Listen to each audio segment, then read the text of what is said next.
Hello and welcome to this 5-minute quick episode on data centres as part of the 180 Degrees podcast. I'm Sinead Ryan and I'm joined by Margie McCarthy and Dr. Lee Carroll of the SEAI to talk about, well, let's call it the big elephant in the room of data centres. Lee, how much energy do data centres use of our electricity in Ireland? So data centres currently use about 20% of our electricity, or about 4% in total of all of Ireland's energy. So that's a small building the size of a town in terms of their usage. Yeah, so there's about 80 data centres in the country, and they currently have approximately the same electricity demand as the residential sector. So that's 2 million houses. Wow, that's a lot. Margie, how does that fit in with our climate action targets for 2030 and indeed 2050? Because we don't generate enough renewables to support that.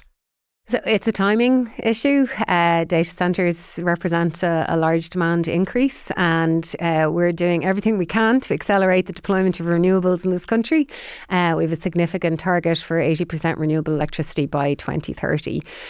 So we have to ensure that if data centres come online between now and getting our renewables fully deployed, that they're in areas where they're not going to cause a constraint on the grid, and that they are both using and helping to deploy large-scale renewables onto the system.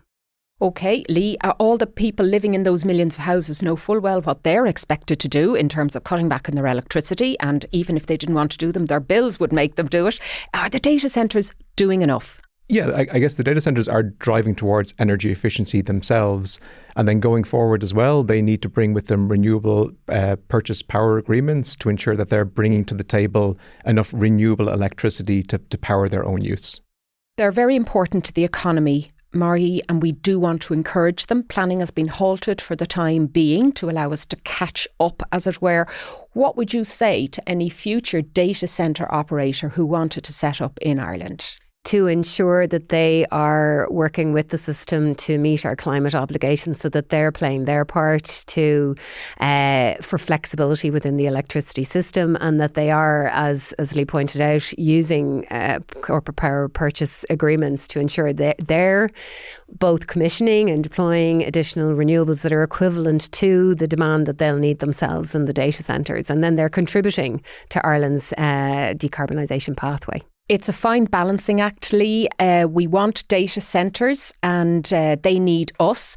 Why do they like Ireland so much? So there's a couple of factors. Famously, people speak about a lot of P's. So around the policies that we have, the people, the English-speaking workforce as well, the proximity. We have a high density of data centres in and around Dublin, and that can bring advantages.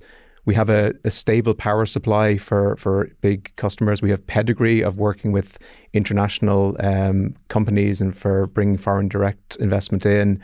And we have what are called pipes. So we have a strong local connection. We have the T50 and the Metro Express line around Dublin.